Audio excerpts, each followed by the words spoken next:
I was lucky enough to get hired in the Bill Schultz era, as were you.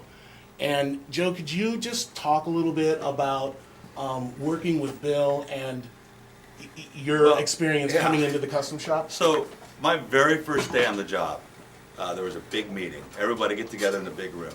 And I'm in the back. I'm the new guy, like the new guy. And this guy comes in. I'm like, oh, how nice. Somebody's dad's here. And it's Bill Schultz.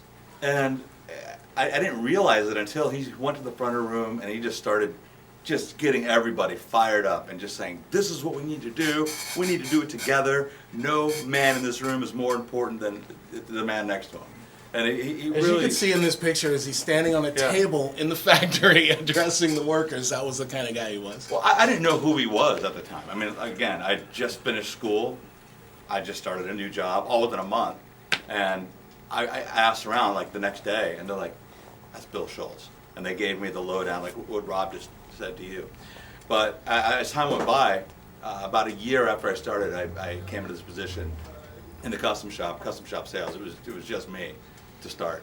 And Bill would have me come into his office every Monday morning at 8 a.m. And it was always so nerve-wracking. That phone, I'd come in every Monday at like 7, phone would ring and my stomach would sink. So what he wanted though from me was he wanted to know where we were hitting it, where we were missing it, why we were missing it, who needed an extra, who he needed to call to talk to about an issue. So he was calling my dealers about the most mundane things. He was making the personal calls to these guys. And after a while, I asked him, I'm like, I can do that. He's like, no, they need to hear it from me. We made a mistake, and I just want to personally reach out to him. And that's the kind of guy he was. So when you started with the custom shop, Joe won't tell you this, so I'll say it. During his reign as the sales director, the custom shop has grown tenfold. And I think it was Bill, the custom shop was very important to Bill Schultz, and he brought Joe in to run it and sort of mentored him. And can you talk about how you've seen the custom shop grow since those the early days when you started? We didn't of course, have, you brought me in. Well, yeah, that's still. We didn't have quote guides. We didn't have the online presence that we have. There was, I hate to use the word loose because I don't like people using that word, but there was some tightening up that needed to happen. And what I did was I took everything that I learned from Bill about making that call, about making the personal touch, and I kind of applied it across the board. Even within, when you're working at a company, a guy in a different discipline he's your customer as well. So I worked really hard on bringing manufacturing, marketing, and sales together, and product development. And that was the key. I mean, it's like you guys all know, personal touch. That's the key in life. You have to be a real person. Mass emails are great, but when you send an email directly to somebody with a personal note, that makes a difference, right? And he enabled me to do that, and my boss at the time, Andy, enabled me to do that too. They asked me what I wanted to do, and I said I want to do this, and they let me do it.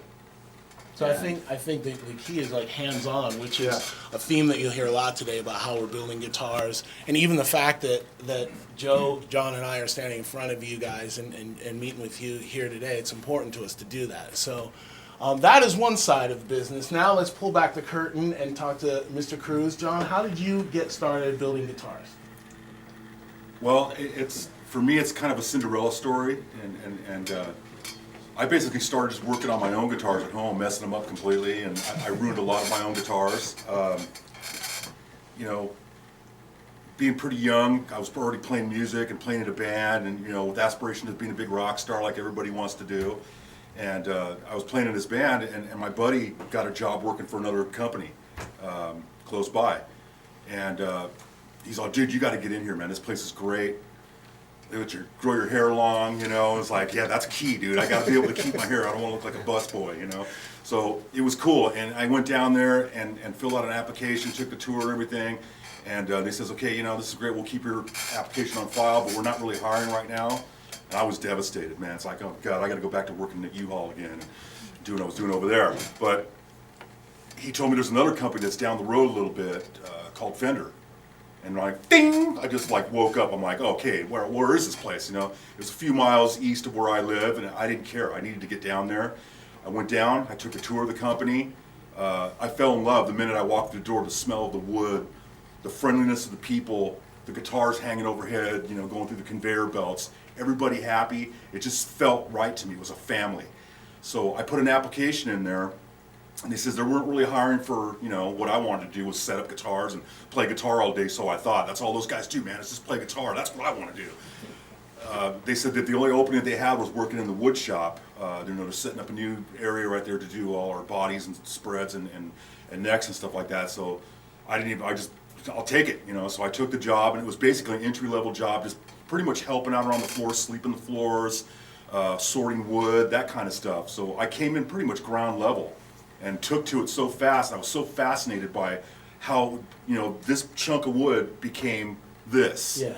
And being involved in that from the very beginning and learning from some of the best people in the world, some of them that are still there, that have been there since the 60s and the 50s. Of course, I worked with Abigail for a while, which was phenomenal. I worked with Herb Gasolumi, who was one of our neck shapers back from 1961. He's still there today in the custom shop, probably getting ready to retire pretty soon, but he took kind me of mentored you on he really on neck did. shaping and So stuff. I'm getting to that. It's like, you know, working in the working in the mill and gluing body spreads together and working that whole thing. Then an opening came up in the neck department for a final neck sander, which is the guy that does all the last shaping and stuff before you put a handle on it and put it into paint.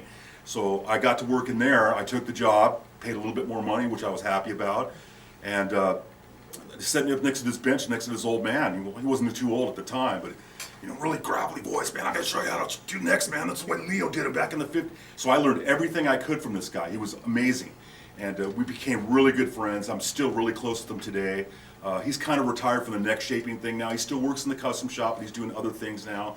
A little bit more, you know, sit-down savvy, you know, because I'm gonna be retiring pretty soon. He's kind of riding it out, which is great, you know, but he's still in the shop. And I learned everything I could from this old man, and God bless him, man. He taught me everything I needed to know about neck shapes and how to get there. And I messed up a lot of necks in the beginning. I really did. Just barrel sanding and how do you do this, and I screwed up a bunch of necks. He showed me, man, this is the way you do it, and I learned so much from it, and I do that today because of him, and I thank him for that. So moving on from there, I stayed in that department for about a year and a half, worked my way through buff and polish. I worked with those guys for a little while. I never really wanted to do the paint thing because my dad was grooming me to become an automotive painter, because that's what he did for his whole life. You know, that was his thing, and it really wasn't me. I didn't want to be behind a mask and painting guitars all day. I wanted to be in there doing the woodworking and the setups and buff and polish and wiring and all that. That's what I wanted. So I worked my way through that department, and then I got a call for the final department, working assembly and wiring pick guards and all that stuff. So I took that job, excelled at that. By this time I was already a little savvy on why the pickups do this, you know, where they go, wiring, and already my mindset was detail oriented. I wanted them to be the best. Even though I know some of the people wouldn't see, you know, the stuff that goes on under the pick guard and stuff. I wanted mine to be good so that when that one particular dude took that guitar apart, he'd say, this is cool. Whoever did this is cool. And it did happen, and it paid off because, you know, the custom shop was pretty new at this point. So John Page, who was one of the initial main guys for the custom shop, was walking through the floor one day, and he was looking for a couple people to bring over to the custom shop. And he'd heard about me because, you know, I was already tune testing guitars, and my numbers were really good. Not a lot of fallout at all. I was always at work. I was happy. I was, you know, he could see something in me. And he came to me and asked me, he goes, what do you think about coming over to work at the custom shop? And I was like flattered. I'm like, oh man, I would love to do this. You know, I'm not sure I'm ready yet. He goes, well, we're going to train you, man.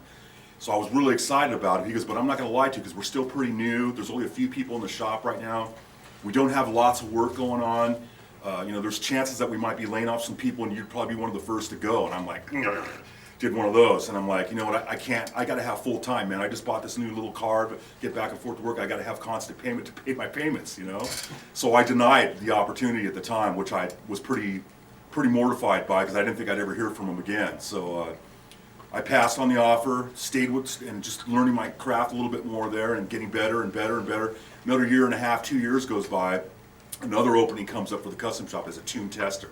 This time I was like, I'm ready. I jumped through the hoop, I went there, what do you want me to do? I just, everything I could. It was totally different from how we were doing stuff on the line, how the custom shop approached doing guitars. So I already knew, being kind of savvy on, you know, being proud about what I do and the workmanship and all that stuff, so he already saw that in me, and I just excelled from there and learned everything I could in the custom shop from some of the best in the world.